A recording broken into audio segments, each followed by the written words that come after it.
یقین کریں جتنے مرضی پیٹو ہوں، ماشاءاللہ لاہور میں تو کھانا ٹھیک ٹھاک کھایا جاتا ہے، جتنے مرضی پیٹو ہوں، افطاری آئے اور افطاری سے پہلے دب یا پکوڑے ساری کھا جاؤں گا، سموسے بھی کھا جاؤں گا، جلیبی بھی کھا جاؤں گا، بس میں کھاؤں گا اور پانی پورا گھڑا پی لوں گا، جہاں دو پکوڑے گئے سموسے گئے، بھوک بھی ختم، مزہ بھی ختم۔ یہ دنیا جیسے ایک پلیٹ کھائی بریانی کی، مزہ آیا، آپ نے دوسری لی تو مزہ کم ہوا، تیسری بالکل، چوتھی پہ کہ یار مجھے الٹی آ جائے، بس بس بس کرو۔ اللہ کی قسم دنیا اس سے زیادہ کچھ بھی نہیں۔ آج ہم سب دنیا سے آخرت بنانا، دنیا بنانا چاہ رہے ہیں، نہیں بنے گی اگر ہم آخرت کی محنت میں لگ گئے۔ اگلی مثال یہ انضمام الحق پاکستان کرکٹ ٹیم سے نکال دیا گیا، مجھے کپتان بنایا، وہ کہا سب کو سلیکٹ کرنا، انضمام کو سلیکٹ نہ کرنا۔ میں نے انضمام الحق کو، ہمارے ایک دوست ہیں پہلے ٹی وی کے فلموں کے اداکار تھے، نعیم بٹ صاحب، میں نے ان سے کہا کہ انضمام ابھی بہت غصے میں ہے اور یہ بیچارہ ایک امتحان میں ہے، اس کا اب یہ لوگوں کو رگڑا نہ دے دے، آپ اس کو، حالانکہ انضمام کو غصہ نہیں آتا لیکن آتا تو بہت آتا ہے، میں کہا انضمام کو لے کے آپ اس طرح کرو کہ آپ چلے جاؤ اللہ کے راستے میں۔ انضمام نے 10 دن لگائے، سارا غصہ نیچے آیا، اور 10 دن لگانے کے بعد اللہ کے راستے میں، 10 دن لگانے کے بعد اس کو اللہ نے واپس کپتانی دی، اور 5 سال میں پاکستان کے ٹاپ کیپٹنز میں شمار ہونے لگا۔ پہلے اننگز میں جا کے 326 کیے۔ میرے پیاروں، میں یہ نہیں بتا رہا، یہ کوئی کرائٹیریا نہیں ہے، لیکن جس وجہ سے میں اور آپ ڈرتے ہیں نا میری دنیا جائے گی، واللہ ہماری دنیا وہ بنے گی جو ہم سوچ بھی نہیں سکتے۔ ہاشی معاملہ، چلو میں تو بڑھاپے میں دین میں آیا نا، میں تو 37 بڑھاپے ہی ہے کرکٹ کا، وہاں مجھے دین کی شکل 35 میں آ کے لوگوں نے بات کی، 37 کی ایج میں نے اللہ کے راستے میں وقت لگایا، میں 35 کرکٹ کا بڑھاپا ہے، سپورٹس کا بڑھاپا ہے۔ ہاشم معاملہ ایک ٹین ایجر، اس کو ساتھ افریکنز نے کہا ہم تمہیں کرکٹ کھلائیں گے، تمہیں اتنے $1 ملین رینٹ دیں گے، تمہیں یہ دیں گے، تمہاری یہ لائف ہوگی، تم نے بس ایک شراب پہ اسٹکر لگانا ہے۔ اس جگہ لعنت بھیجتا ہوں کرکٹ پہ، میں اللہ رسول کا حکم نہیں توڑ سکتا۔ آج ہاشم معاملہ ساتھ افریکن کا موسٹ ریسپیکٹو سٹیزن بنا ہوا، کیوں؟ یہ کیا ذلیل ہو رہا ہے ہاشم معاملہ؟ میں 40 دن گیا جماعت میں، 2 مہینے بلکہ، ساؤتھ افریقہ، کچھ دوستوں کے ساتھ جماعت میں ہم گئے۔ جب مجھے ڈربن میں انویٹیشن انہوں نے دیا کہ آ کے یہاں بات کرو اسٹیڈیم میں، اس کی ٹیم کے کھلاڑی بھی تھے اور مختلف قسم کے وہ اسکوررز اور کامنٹیٹرز، ہاشم معاملہ بھی وہاں جہاز سے اترتے ہی میرے پاس پہنچ گیا، حالانکہ لمبے سفر سے تھا۔ اسے کسی نے بتایا سعید بھائی جو ہے، سعید انور جو ہے وہ ڈربن اسٹیڈیم میں اسپیچ کر رہے ہیں، جنید جمشید مروم اور ہم ساتھ تھے جماعت میں، تو ہمارے ساتھ میری آ کے بات سنی۔ میں نے اس کے کھلاڑیوں سے پوچھا کہ ہاشم کا کیا اثر ہے تم پہ؟ یہ تم سے اسلام کی بات کرتا ہے، تو آج تک اس نے اسلام کی بات نہیں۔ میں کہا پھر اس کا کیا اثر ہے؟ کہ جب ہم میچ ہارتے ہیں یا ڈپریس ہوتے ہیں یا ہم جلدی آؤٹ ہو جاتے ہیں، فیلر ہوتا ہے، ہاشم معاملہ جب نماز پڑھنے لگتا ہے نا اور جب قرآن پڑھنے لگتا ہے، ہم اس کے چہرے کی طرف دیکھتے ہیں، اس کے چہرے کو دیکھ کے ہمیں سکون ملتا ہے، ہم سوچتے ہیں اس کے اندر کتنا سکون ہے۔ میرے پیارو، مچھلی کو سکون تو پانی میں ملتا ہے، یہ پانی کے باہر تلاش کر رہی ہے۔ کتنی مثالیں آپ کو دنیا کو دوں، میں نے آنکھوں سے میں آپ کو کیا بتاؤں کہ جو لوگ تبلیغ کا، دعوت کا صحیح کام کر رہے ہیں، میں نے امریکہ گیا ہوں، میں پوری دنیا پھروں، اللہ تعالیٰ دنیا میں ان کو، کیوں کہ اللہ نے قرآن میں فرمایا ہے جس کا مفہوم ہے کہ جو بھی نیک عمل کرے گا، چاہے عورتیں ہوں یا مرد ہوں، اللہ قرآن میں کہہ رہے ہیں جو بھی نیک عمل کرے گا، عورت ہو مرد ہو، شرط ہے مومن ہو۔ اللہ کہہ رہے ہیں لام اور نون قرآن میں جہاں آتا ہے اس کا مطلب ہے اوبلیگیٹری ہو جاتا ہے، اس میں کوئی ڈاؤٹ نہیں ہے۔ اللہ کہہ رہے ہیں لام اور نون ملا کے کہہ رہے ہیں کہ میں ضرور بالضرور 200% میں اس کو حیات طیبہ کہتے ہیں جنت فردوس کی زندگی کے ایپیٹائزر کو، میں اس کو دنیا میں بسر کروں، جنت کی زندگی یہاں بسر کرواؤں گا۔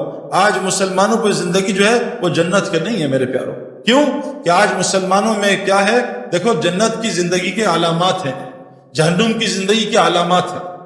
جب سردیوں کے ریکارڈ ٹوٹنے شروع ہو جائیں، علامت ہے کہ ٹھنڈی جہنم سانس لے رہی ہے کہ ان کو میرے پاس بھیجو۔ جب گرمیوں کے یہ جو الگ الگ چیزیں آ رہی ہیں نا، وہ اپنی جگہ، میں آپ کو قرآن اور حدیث کی باتیں سنا رہا ہوں، جب گرمیوں کے ریکارڈ ٹوٹنے لگے، سمجھ لو جہنم جو گرم ہے وہ سانس لے رہی ہے، جہنمیوں کو اپنی طرف بلا رہی ہے۔ آج پوری دنیا میرے پیاروں اس کا شکار ہے۔ جنت کی زندگی کیا ہے؟ الا قیلا سلاما سلاما، الا قیلا سلاما سلاما، ہمارے اندر سے سلام ہی ختم ہو گیا۔ جہاں سلام ہو، یہ جنت کا ماحول ہے۔ جہاں گالم گلوچ، غیبت، جھوٹ، بد نظری، یہ جہنم کا ماحول ہے۔ جہاں تو میں لڑائیاں، جہنم میں یہی ہوگا، تو نے مروا دیا، تیری وجہ سے ہوا، تیری وجہ سے میں فیل ہو گیا، تیری وجہ سے کاروبار میں نقصان ہو گیا۔ یہ جہنم کی علامات ہیں۔ جیلوں کا بڑھ جانا، ہسپتالوں کا بڑھ جانا، کورٹ کچہریوں کا بڑھ جانا، مسلمانوں کا آپس میں لڑنا، میرے پیارو یہ علامت جنت کی نہیں ہے. یہ جو تبلیغ کی محنت ہو رہی ہے نا، یہ اس لیے محنت ہو رہی ہے کہ ہم ایسی وہ محنت کر لیں جو حضرت محمد صلی اللہ علیہ وسلم نے صحابہ پہ کی. اللہ نے 35 سال کی صحابہ پہ محنت پہ ان کو وہ دنیا دی کہ 70% دنیا ان کے قدموں میں آ گئی تھی. مدینے میں ایک آدمی زکوٰۃ لینے والا نہیں تھا. عمر بن عبدالعزیز جو تابعی تھے، ان کے زمانے میں پورے افریقہ میں ایک زکوٰۃ لینے والا آدمی نہیں تھا. میرے پیارو، اگر ہم صحیح دین پہ آ جائیں، اللہ ہمیں وہ دنیا دے گا جو آپ سوچ بھی نہیں سکتے. یہ تو میں نے اس لیے آپ کو بتایا کہ آپ ان لوگوں کو جانتے ہو. وہ دین کے وہ کیا ہے میرے پیارو، اس کو سمجھنا پڑے گا. دیکھو ایک بات اللہ قرآن میں کہتے ہیں، 4 قسمیں کھاتے ہیں: والتین والزیتون وطور سینین وہذا البلد الامین لقد خلقنا الانسان فی احسن تقویم. اللہ نے 4 قسمیں کھائی. اللہ کو قسم کھانے کی ضرورت نہیں، لیکن اللہ اپنی بات میں، کیونکہ ہمارا مزاج ہے قسم سے یقین آتا ہے. لوگ جھوٹی قسموں پہ بھی یقین کر لیتے ہیں. ہمارے مزاج پہ اللہ کی بات کر رہے ہیں. میں قسمیں کھاتا ہوں کس کی؟ انجیر کی، زیتون کی، کوہ طور کی، اور حضور صلی اللہ علیہ وسلم کے پیدائش کے شہر کی، امن والے شہر کی. لقد خلقنا الانسان فی احسن تقویم. میں نے انسان سے خوبصورت چیز کوئی نہیں بنائی. مسلمان نے انسان میرے پیارو. لیکن آج انسان کی کیا ویلیو ہے؟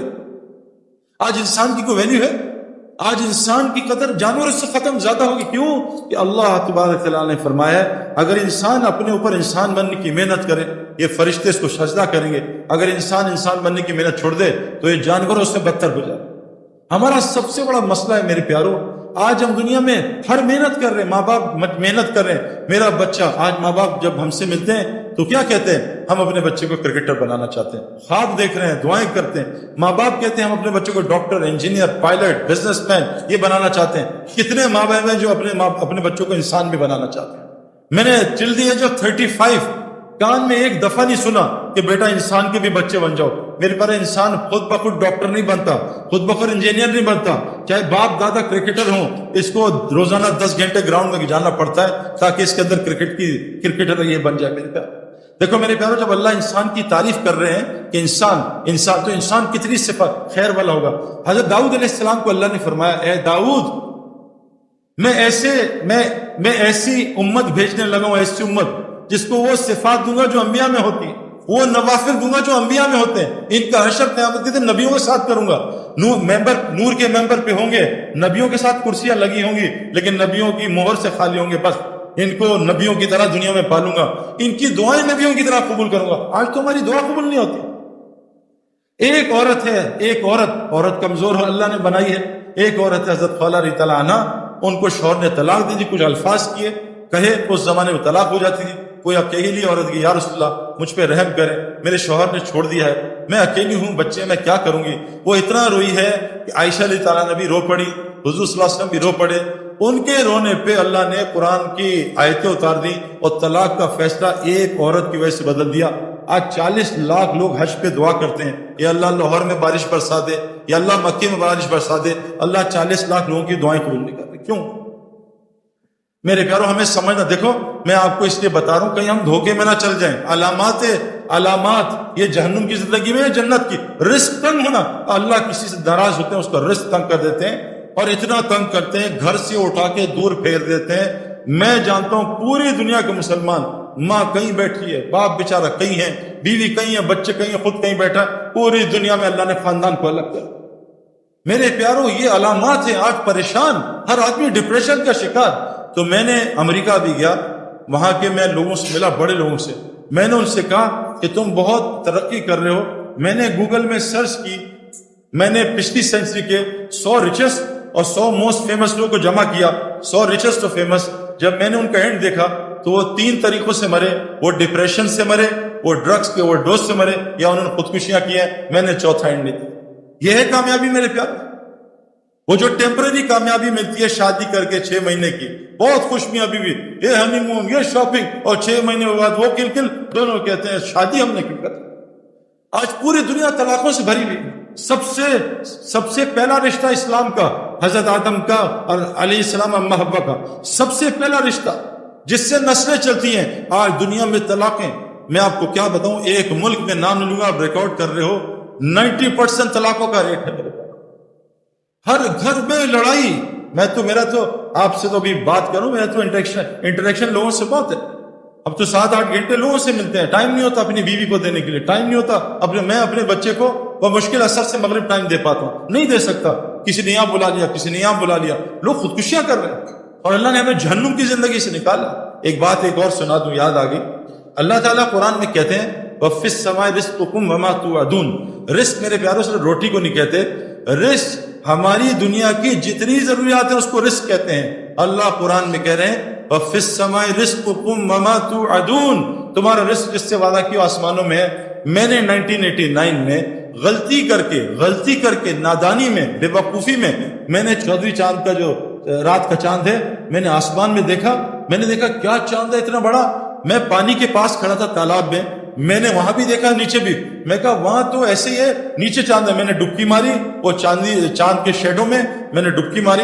89 سے 2003 تک میں تیرتا رہا، ادھر میرے انضمام یوسف، ادھر جنید جمشید، ادھر ہاشم، پتہ نہیں سارے لگے ہوئے، میں نے سب کو دیکھا، ابھی بھی لاکھوں کروڑوں اسی ڈبکی میں، مجھے کسی نے 2003 میں تھپڑ مارا، بیوقوف چاند وہاں ہے، اس کے سائے میں دھوکہ کھا رہا ہے۔ آج دنیا کے سارے انسان دھوکہ کھا رہے ہیں کہ ہمارا رزق شاید دکانوں میں ہے، یہ صرف ذریعہ ہے۔ دلیل کیا ہے؟ اللہ کہتے ہیں تم سمجھتے ہو گائے دودھ دیتی ہے، تم جب گائے دودھ دے رہی ہو اس کو ذبح کر کے دیکھو، اگر ایک قطرہ سفیدی کا نکال سکتے ہو تو مجھے بھی دکھا۔ اللہ کہتے ہیں غور تو کرو، تم ڈگری میں پھنسے ہوئے، ڈگری چھوڑ دیں گے، ڈگری کو خدا نہ بناؤ، یہ ایک ضرورت ہے، ہم یہ نہیں کہہ رہے ڈگری ڈالو، نہیں، یہ ایک ضرورت ہے، لیکن اس کو خدا نہ بناؤ۔ ابھی ایک یونیورسٹی میں ایک لڑکے نے کہا تھا میں 90% مارکس لاؤں گا، وہاں داخلہ ملے گا، مجھے اسکالرشپ ملے گی، فری ہوگا، اس کی 89% آئی، اس نے خودکشی کر لی۔ یہ ہے ڈگری کا یقین کہ میری ڈگری رازق تھی، اب میں کیسے پڑھوں گا۔ اللہ قرآن میں کہتے ہیں پرندے کو دیکھو پر مار کے اڑ رہا ہے، اس کو غور سے دیکھو، تم سمجھ رہے پروں سے اڑ رہا ہے، جب وہ پر بند کر لیتا اللہ کہہ رہے ہیں تم دیکھ نہیں رہے کہ ذات نے اس کو اپنے ہاتھوں میں تھمائے رکھا۔ میرے پیارو کیا ہو گیا ہمیں؟ زمین میں سے لال انار کہاں سے نکل آیا؟ اتنا فٹ پپیتا کیسے ایسے پیلا ہو گیا؟ آپ فجی جاؤ ابھی ہو کے، لال پپیتا اتنا میٹھا کہ ہمارے پتلے دبلے آدمی کو پپیتا کھا کے شکر ہو گئی، میرے پیار اتنا پپیتا کھایا۔ میرے پیاروں دوستو بزرگوں، دیکھو ہمارے اندر اگر وہ صفات آ جائیں، اللہ ہمارے سارے مسئلے ٹھیک کر دے گا۔ بس آپ سے آخری ایک بات کروں، اور سے سننا، میں نے کرکٹ کھیلی، میرے باپ بھی کرکٹ کھیلتا تھا، میرے باپ نے فرسٹ کلاس کرکٹ نہیں کھیلی، لیکن میں نے ان کو 50 سال کی عمر میں دیکھا، ہم کرکٹ میچ کھیل رہے تھے، 2 گراؤنڈز اکٹھی کھیل رہی تھی، 2 گراؤنڈز بڑی فل کرکٹ گراؤنڈ، میچ ہو رہا تھا، تو میرے والد صاحب ہم آؤٹ ہو گئے، میرے والد صاحب 40 اوور کا میچ ہوتا تھا، ہم 300 کیے، والد صاحب لاسٹ اوور میں تھے، تو ان سے میرے کیپٹن نے کہا کہ انور صاحب 10 رن کرنے آخری اوور میں، تو والد صاحب کے پاس 4 گیندیں تھی، 4 گیندیں، تو والد صاحب نے 4 گیندیں، تو 2 گراؤنڈ تھے، تو والد صاحب بیٹنگ کریں گے 50 کی ایج پہ، اتنا ٹیلنٹ تھا ان میں، انہوں نے پہلی گیند روکی تو کپتان نے کہا انور صاحب ماریں، دوسری بھی روک لی، تیسری میں ایک چوکا لگا، چوتھی میں ابا نے آخری گیند پہ اتنا لمبا چھکا مارا 2 گراؤنڈ پار کر دیے۔ انہوں نے کہا یہ کیا کھیل رہے؟ میرے اندر ان کی صفات آئی نا، شفٹ ہوئی، وہ انجینئر تھے میں بھی بن گیا، شفٹ ہوئی، لیکن میرے پیاروں وہ جین میرے اندر تھی، لیکن میرے اندر کرکٹ کی صفات وہ کرکٹ گراؤنڈ میں روزانہ 10 گھنٹے سے آئیں۔ میں نے جب کرکٹ گراؤنڈ کو 10 گھنٹے دیے، ہم صبح اپنے مزاج کے خلاف اٹھتے تھے 5 بجے، اور کوچ بلاتا تھا، ٹریننگ کراتا تھا، کبھی 5 کلومیٹر، کبھی 10 کلومیٹر، کبھی دوڑاتا تھا، اسپرنٹس لگواتا تھا، ہمارا بلیف ٹیسٹ ہوتا وہ، کبھی جم میں ہمیں تھکاتا تھا، کبھی سوئمنگ پول میں تھکاتا تھا، کبھی اتنے تارے اتنے مارتے تھے، میری ساری 10 کی 10 انگلیاں زخمی ہیں، کوئی پٹاخہ نکالتا ہوں درد ہوتا ہے، اتنی گیندیں لگتی تھی۔ کینیڈا میں 2 ڈگری 3 ڈگری ٹیمپریچر، اور وہاں جب ہاتھ میں گیند پڑتی تھی نا، ایسا لگتا تھا کسی ٹیچر نے سوٹی ماری ہے زور سے، ہاتھ 5 اوور تک کانپتا رہتا تھا۔ میرے پیاروں، میں نے گراؤنڈ میں رگڑا، تب جا کے میں نے 100 میل کی گیند کو کھیلنے کی عادت پڑی۔ میں نے گراؤنڈ میں اپنی جو میرے اندر جین تھی اس جین کو صفات میں بدلا کرکٹ گراؤنڈ کی محنت سے۔ آپ یہاں کچھ بن رہے ہو، ڈاکٹر میڈیکل یونیورسٹی میں 10-12 گھنٹے روزانہ گزارنے سے بنتا ہے، انجینئر بھی ایسے بنتا ہے، پائلٹ ہوا میں روزانہ 4-6 گھنٹے پریکٹس کرنے سے پائلٹ بنتا ہے۔ میرے پیاروں، آج کی جو لڑکا لڑکی ہیں جن کے اندر اللہ نے نبیوں کی صفات رکھی ہیں، وہ ان کے اندر سے کیوں ختم ہو گئی؟ اب سارے آگے کمپلین کرتے ہیں کیا ہم کر رہے ہیں جی، یہ کون کر رہا ہے، یہ کیا کر رہے ہیں، اور حالات خراب سے خراب ہو رہے ہیں۔ اب وہ صفات کیسے آئیں گی؟ اس کے لیے میں آپ کو ایک بات بتا رہا ہوں، ایک شرط ہے، اس کے لیے یہ لڑکے اور لڑکیاں دونوں کو وہ مسجد کی محنت جو حضرت محمد صلی اللہ علیہ وسلم نے کی تھی، اس محنت میں سے اپنے آپ کو گزارنا پڑے گا۔ یہ جو تبلیغی جماعت کے نام سے ہو رہی ہے. میری بیوی ایک ڈاکٹر تھی, اس نے ڈاکٹری کی, پھر میرے ساتھ شادی ہو گئی. وہ اسپیشلائز نہیں کر سکی کیونکہ میں نے جب شادی کر لی میں اکیلا سفر نہیں کرتا کیونکہ ہمارا ماحول بہت گندا تھا. 96 میں شادی ہوئی, جب سے میری بیوی میرے ساتھ رہتی تھی. وہ ڈاکٹر بنی, آگے نہیں پڑھ سکی, لیکن اب سب کچھ بھول گئی, سب کچھ بھول گئی. لیکن اللہ کے فضل سے میں آپ کو کیا بتاؤں, نہ میری بیوی کو مہنگے کپڑے پہننے کا شوق ہے, نہ جیولری کا شوق ہے, نہیں پہنتی, نہ کوئی لچھے دار چپلوں کا, نہ گاڑی کا, کسی چیز کا شوق نہیں ہے. اس کو ایک شوق ہے کہ میں جہاں بھی آپ جاتے ہیں آپ کے ساتھ جانا چاہتی ہوں, اور اگر مجھے کسی ملک میں لے جانا ہے تو مجھے سعودی عرب لے جاؤ. اللہ نے اس کے سارے شوق کو ختم کر دیا, اور اتنی خوش ہے, اس کی اتنی عزت ہے. ابھی لاہور آیا ہوں میں, بہت عرصے بعد میں لاہور کا رہنے لاہور رہا ہوں 20 سال. ہر جگہ سے آ رہے ہیں, آپ بھائی اپنی بیوی کو چھوڑ جاؤ, ہمارے گھر والے اس سے ملنا چاہتے ہیں. یہ کسی ڈاکٹر کی عزت ہے اگر وہ ڈاکٹر بن جاتا ہے؟ کس لیے ملنا چاہ رہی ہے؟ وہ تو کچھ بھی نہیں ہے, میں تو ریٹائرڈ کرکٹر ہوں, میرا کیا حیثیت رہے. میری بہنوں اور بھائیوں, ہماری عزت, ہماری خوشیاں, چین, سکون وہ دین میں ہے. اور یاد رکھنا, حضور صلی اللہ علیہ وسلم کے زمانے میں ہر گھر میں مسجد تھی. میری بیوی نے گھر میں ایک کونا بنایا ہے جو مسجد ہے, اس کمرے میں نہ تصویر ہے نہ اس, میرے گھر میں ویسے ٹی وی الحمدللہ ہے نہیں, تصویر نہیں, لیکن میری بیوی نے جہاں وہاں چیزیں, کتابیں بھی رکھی ہیں بچوں کی, تصویروں پہ پینسل ماری ہوئی ہے, پینسل, دوائیوں پہ پینسل ماری ہے, وہاں نوٹ بھی نہیں رکھتی, پیسے بھی نہیں رکھتی. وہ مسجد ہے, نہ اس میں تصویر ہے نہ خرافات ہے. اور وہاں میری بیوی وہ اعمال کرتی ہے جو میں مسجد میں جا کے سیکھتا ہوں, وہ میری بیوی نے جماعت میں جا کے سیکھی. وہ میری بیوی وہاں اعمال کرتی ہے. میں آپ کو بتا نہیں سکتا کہ میرے گھر میں میرے غیر حاضرین چور بھی آئے ہیں, کیا ہوا, میں کیونکہ سب ریکارڈ ہو رہا ہے, میں بزرگ نہیں بننا چاہتا, لیکن میں آپ کو بتا نہیں سکتا کیسے میرے گھر میں نہ ہونے کے باوجود اللہ نے میری بیوی کی حفاظت کی. اور میں اکثر کرکٹ کی طرح اب باہر رہتا ہوں, ہم ڈیفنس میں رہتے ہیں, بس سیکورٹی کا بہت پرابلم ہے. کیسے اللہ تعالیٰ نے میری بیوی کی, میرے بچوں کی حفاظت کی ہے, آپ کو بتا نہیں سکتا. اس کے لیے آخری گزارش کر رہا ہوں کہ تبلیغ والے کیا کر رہے ہیں کہ جیسے صفات پائلٹ کی ہوائی جہاز اور ہوا میں آتی ہیں, ایک آدمی بالٹی میں بیٹھ جائے یا ٹب میں لیٹ جائے اور کہے میں جی سوئمر بنوں گا, وہ کبھی سوئمر بن سکتا ہے؟ اس کو سوئمنگ پول کے ماحول میں بیٹھنا پڑے گا. ایک آدمی رکشا خرید لے کہ انشاءاللہ 2 سال بعد میں PIA کا پائلٹ بنوں گا, یہ پاگل ہے, یہ بغیر ہوائی جہاز میں جا کے پائلٹ نہیں بن سکتا. ایک آدمی جب تک, یہ لڑکیاں اور لڑکے, جب تک وہ مسجد کی محنت جو حضرت محمد صلی اللہ علیہ وسلم نے کی, جس سے ان کے اندر صفات آئیں, صفات ہے نا, کیا صفات. ایک صحابی جنگ میں شہید ہو رہے ہیں, ان کا چچا زاد پانی لے کے آیا, یہ پانی پیو, پانی پانی, آواز آئی تو پانی پینے لگے, ساتھ سے آواز آئی پانی پانی. چچا زاد بھائی نے کہا پہلے اس کو پلا, مجھے چھوڑ دے. وہ پانی پلانے لگے تو آگے سے آئی پانی کی آواز, وہ کہا مجھے چھوڑ, اس کو پلا. پھر وہ وہاں سے بھائی کی آواز آئی, تینوں صحابی شہید ہو گئے اور پانی ایک دوسرے کو پلانے کا کر دیا. میرے پیاروں, ہمارے اندر انبیاء والی صفات ہیں, لیکن میں آپ کو سچ بتا رہا ہوں, جب تک ہم مسجد کی اس محنت سے نہیں گزریں گے جو حضرت محمد صلی اللہ علیہ وسلم لے کے آئے, ہمارے اندر وہ صفات نہیں آ سکتی. ان صفات کو لانے کے لیے کہتے ہیں اپنے گھر میں ہماری بہنیں مسجد بنائیں اور ہم روزانہ مسجد کو وقت دیں. مسجد میں حضرت محمد صلی اللہ علیہ وسلم کی 4 اعمال ہوتے تھے. ہمارے کرکٹ گراؤنڈ میں 3 اعمال ہوتے تھے, فیلڈنگ پریکٹس نہیں, 4 اعمال, fielding practice, bowling practice, batting practice اور فٹنس پریکٹس. حضرت محمد صلی اللہ علیہ وسلم کی مسجد میں کیا ہوتا تھا, ایک ایمان کا حلقہ لگتا تھا, ایمان بنانے کی پریکٹس. آپ مجھے قسم کھا کے بتاؤ, جھوٹ نہ بولنا, آپ دونوں لڑکے لڑکیاں بیٹھے ہو, بتاؤ مجھے کہ اس سال آپ نے فرشتوں کا کتنا تذکرہ کیا, کس نے کیا؟ مجھے قرآن سے ایک فرشتوں کا واقعہ سنا کے بتاؤ بھی کس نے کیا. ہم ایمان کس پہ لائے؟ آمنت باللہ, سارا دن مخلوق کی بات, اس سے حکومت سے یہ ہوتا ہے, فلاں سے یہ ہوتا ہے, فلاں سے. آمنت باللہ, ہم اللہ سے ہونے کو بولتے نہیں, ایمان کہاں سے بنے گا؟